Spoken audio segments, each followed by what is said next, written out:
Hi everyone out there, and hello and I say hello again to everyone out there, subscribed viewers and those who come in and then view the channel and then just quietly go away.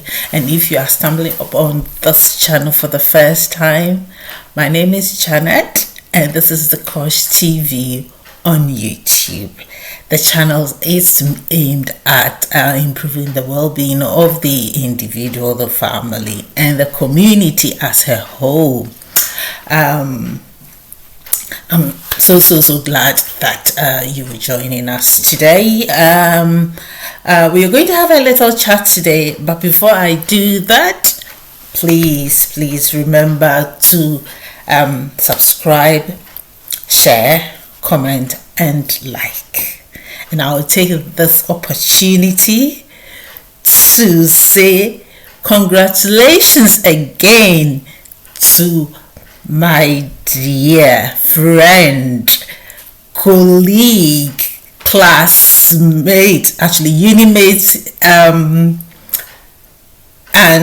what do I say, profession mate, on your award of the ASTA Guardian Global Nursing Award. Congratulations, my dear. I bet your hands are so full. We are praying for you. We are behind you every step of the way. All right. So kudos to you again. Thanks for making the profession, and the nation so proud. Congratulations, Naomi. Okay, back to the topic for today. Today I am going to talk about the nurses' accountability, or should I say the health professionals' accountability and responsibility. Yes, in every profession there is an accountability to our actions, our omissions, and our delegations. When you delegate, you are accountable as well. Okay, so I'm going to read out a little definition from what I got regarding what accountability is. Okay, so as this accountability is the principle that individual and organizations are responsible for their actions and may be required to explain them to others. Okay, so this definition is telling us that it's not just the health professional or the nurse, the HCA, the doctor, but the institution as well. It could be a governing body, it could be a hospital, it could be a pharmacy manufacturing company. So everyone has a duty of some form of accountability when it comes to the well-being of the individual. Now, the RCN also, okay, I'll give another school of thought. We'll leave the RCNs out for now. We can always get back to that. You can always read on it. I'll put some links at the below the video, so you can always research and read on it. So the other definition says accountability in nursing. This one is talking about nursing. In nursing means being responsible for one's actions and decisions and being able to explain them and justify them. Okay, so whatever you do, if you delegated a junior, a subordinate, whoever you delegate to do something, it's your responsibility, okay, to supervise what's going on. And when it comes to speaking, explaining why an action was actually taken, you are also responsible in saying that. Okay, so if you should delegate a task, a job, to a subordinate, okay, a junior, you are accountable for their responsibility. Okay, so now I don't intend to make this video so lengthy, right? I'm going to start with a student nurse. Okay, so I'll touch a little bit on the student nurse, talk a little bit on the nursing staff, and then lead nurses, and then the management bit. All right.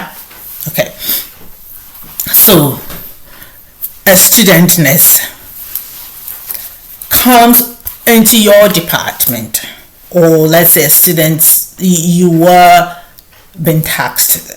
Let me put it this way: a nurse has been taxed, a mentor, okay, has been taxed to mentor a student nurse. Okay. Immediately they walk into your department. They may have had some previous experience from somewhere else, but do not assume that they have all that is required for them to proceed with the task you have planned or what they are coming with, because sometimes they do come with their own tasks that they are supposed to complete. They've got some goals and targets to meet, and you on the ward also expect them, taking into consideration their how do I say it, their level of education, or that they should be able to perform certain tasks. All right. Okay, so if the student nurse walks into your department, do not just assume that they know what is expected of them, or they should be able to perform to your expectation. You need to do a little bit of interviewing. Your initial introduction, and you would have to find from them, or you be tend to find out from them what their goals are, what they hope to achieve for their that particular time that they are with you. Okay, then you also tell them the policies of your department, what is expected of them for at their level of education. Okay, you don't just assume that they should be able to perform certain tasks. They should be able to know. Yes, the student also has the responsibility of professionalism. At that, as a student, you do have a responsibility of professionalism, because before they leave their campuses to come into the clinical area, these things would have been touched on. So professionalism, ethical responsibility, legal aspect of things. That is why in most, or if not all situations, students are told that if you do not understand, ask. Do not do what you are not confident about, or do not undertake any task that you have not been tasked to do. Because before your mentor asks you to do something, your mentor needs to be sure and must have spoken with you to find out that you are able to undertake that task before it's assigned to you. Okay, so that is a little bit upon the accountability and responsibility of the student. All right, so you, the student, when you walk into the department, Speak with your mentor. Let them know what your targets are. Your mentor will, in other words, also tell you what they expect of you at your level. Okay? So if you're not confident with anything, you should know. But mind you, your mentor or the department communicates with your university. They do. So they would know if you should know certain tasks. Alright? So if you know and you have been tasked with it, the fact that you do not, I'm using the word like, because there are some that's indeed that are not very pleasant, but they all form of being a part of becoming a nurse. Okay, so you need to be able to receive from your mentor. You need to be ready to learn. You need to be able to walk in your mentor, in a nurse's shoes.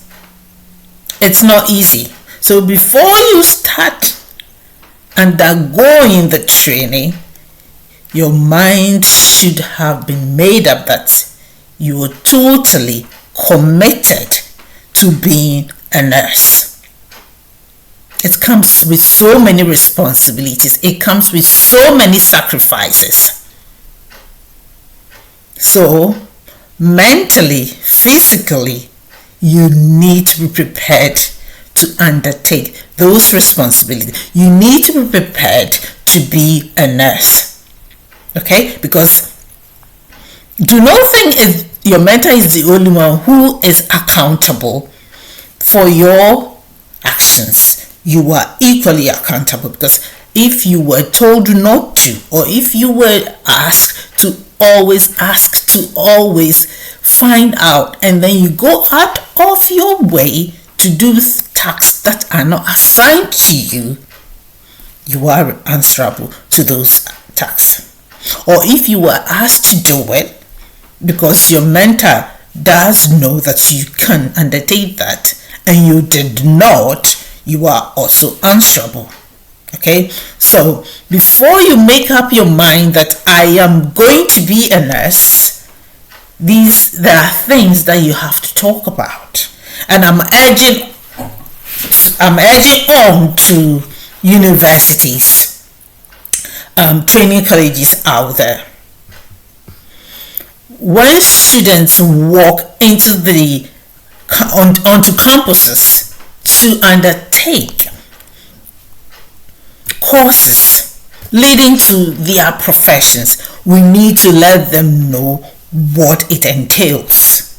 We need to find out if they are actually prepared to take up those responsibilities.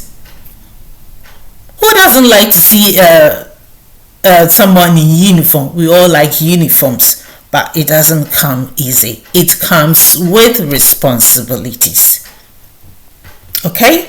I'm not going to talk so much about that, but I'm sure we all kind of understand where I'm trying to drive this point to.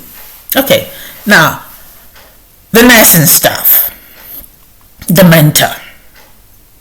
Yes, you even have a greater responsibility because you were accountable for your students' action. You would have to speak for them.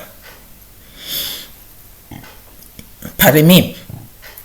You would have to speak for them if they were supposed to do something, and if they were tasked or given an assignment to perform, and you actually put a hold to it, you should be able to give reasons why you had to take such a decision.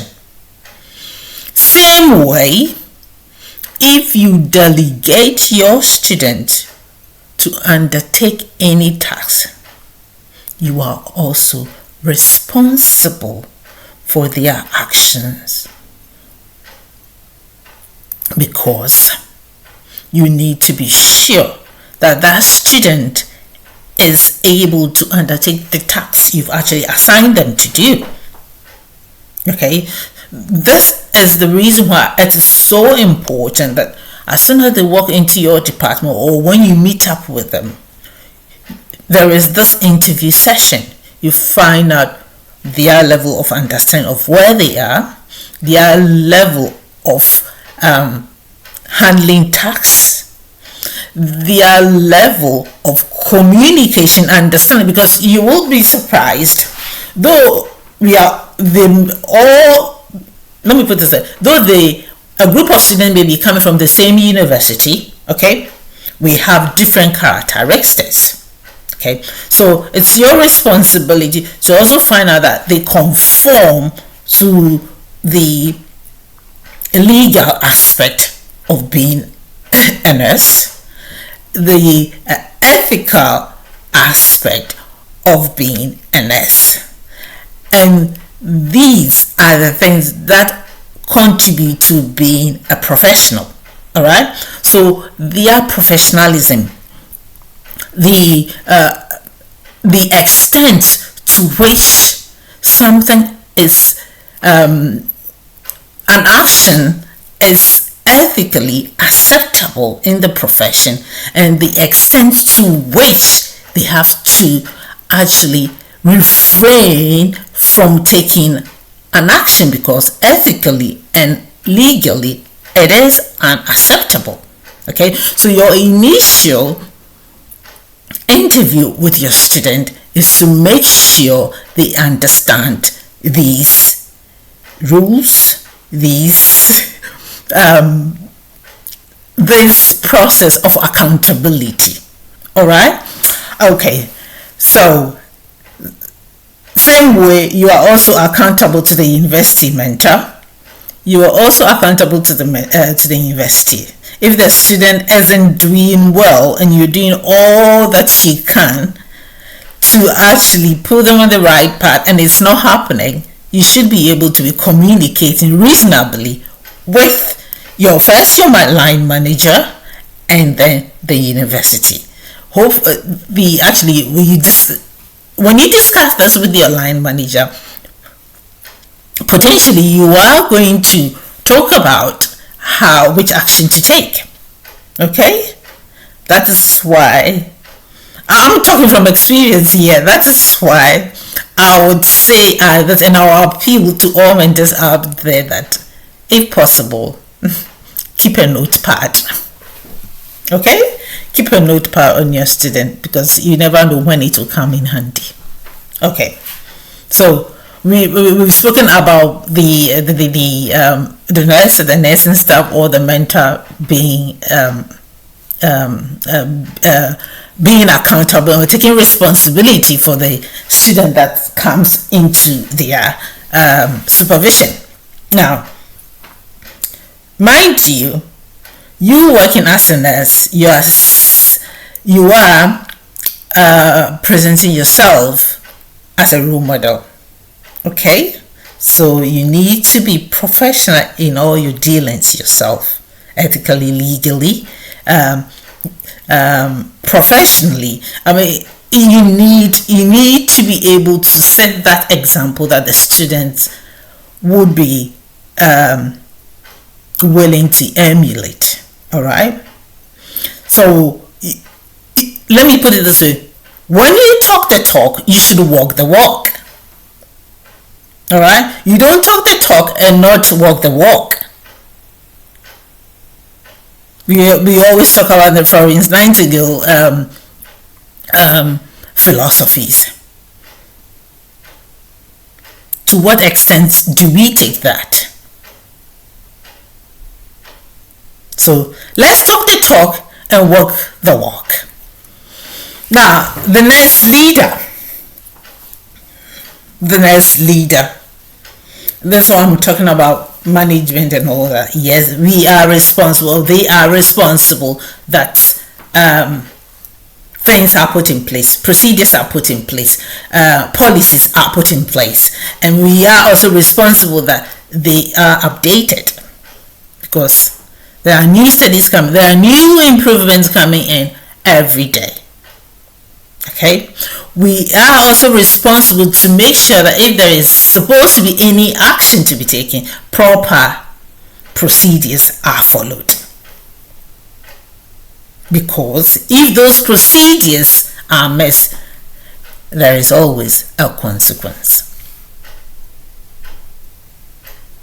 So we are responsible to make sure that those we are supervising, those on our team, those we are working with,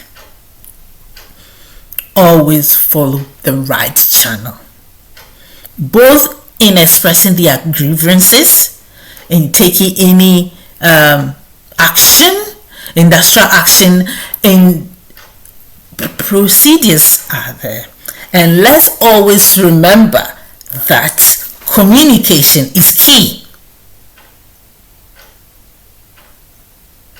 We can never lock horns without communicating. To resolve that, there has to be a communication.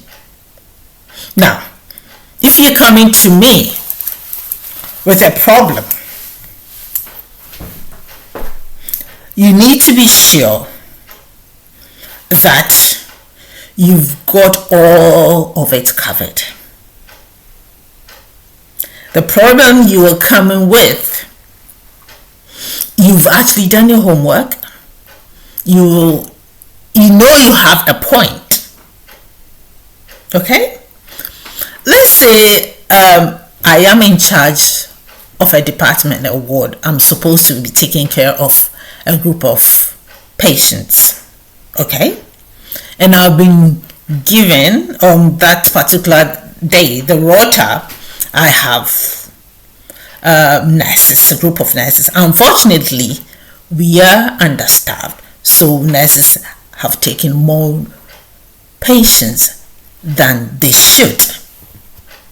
Okay, yes. In this situation like this, and probably have very critically ill patients, and there's no way you can transfer those patients to any other department, but you will have to take care of them.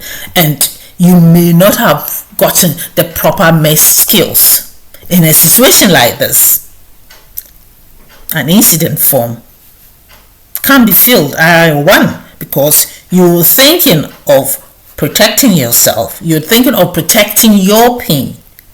Alright?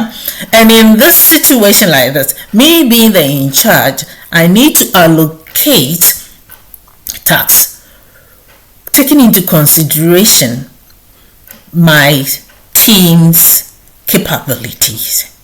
Okay? And it is my responsibility to be able to foresee any risk that is potentially to happen and think of ways of handling them before they actually happen. It is also my responsibility to make my superior aware of my constraints. Okay? So in a situation like this, I've made my superior aware of my constraints. I've documented that constraints. So if there comes a time that I have to talk or speak about it, this is where my accountability comes in. I've got the points. I've got the evidence that yes, I have performed such and such tasks, and this is what I have been doing according to this, and this is what's supposed to be happening. But because of the difficulty that I was in at that particular moment, this was what I was able to achieve. So here, I'm able to relay information. I'm able to tell my superiors or whoever needs to know what actually transpired, what actually the situation was. Okay, I cannot decide to take care of the patients anyhow I like and not escalate appropriately. Okay, remember, we the nurses are supposed to be advocates. The patients we are looking after are dependent upon us to get better. Can you actually put yourself in the position of the patient who is so ill, so sick? Yes, you've also got your constraint. You don't have enough staff. This is where your ways of prioritizing your task comes in. You do not leave the patient to harm because you are under constraints. It is my responsibility as the nurse leader, to use the resources I have in a way that my patients benefit.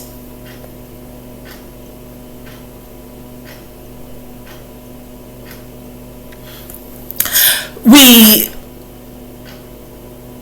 have difficulties. I don't doubt that. Honestly, we do have difficulties. It happens. Sometimes we kind of feel neglected. Yes. But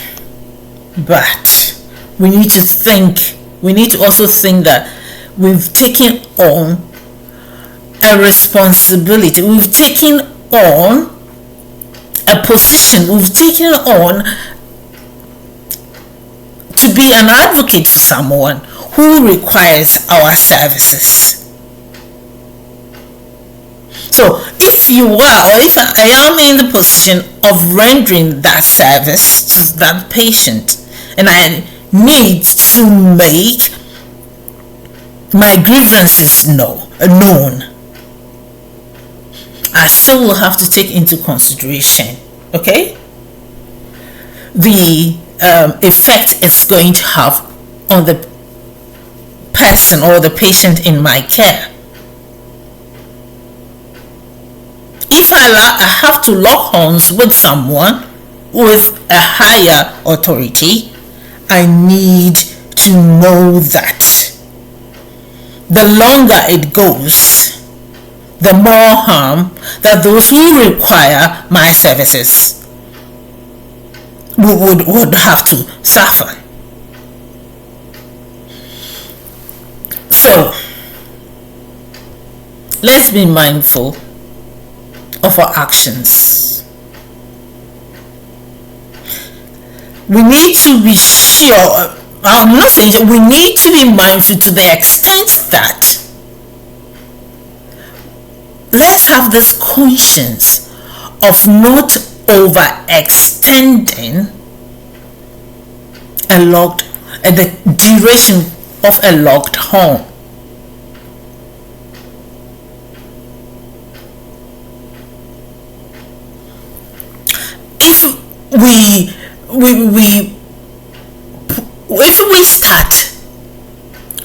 If we start some form of disagreement, okay, what are the consequences? Yes, I need a better condition of service, and I'm prepared to take some actions to actually receive that. To what extent am I prepared to go? And is this going to harm those I'm supposed to be looking after?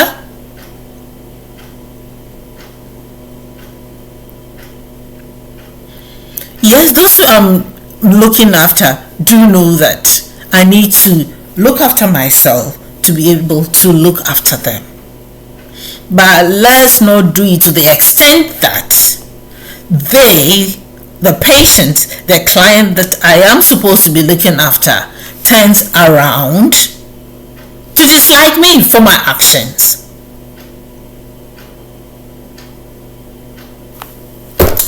Thank you very much for listening to me, and as I always say, remember, you are responsible for your well-being. You and the community are responsible for your well-being.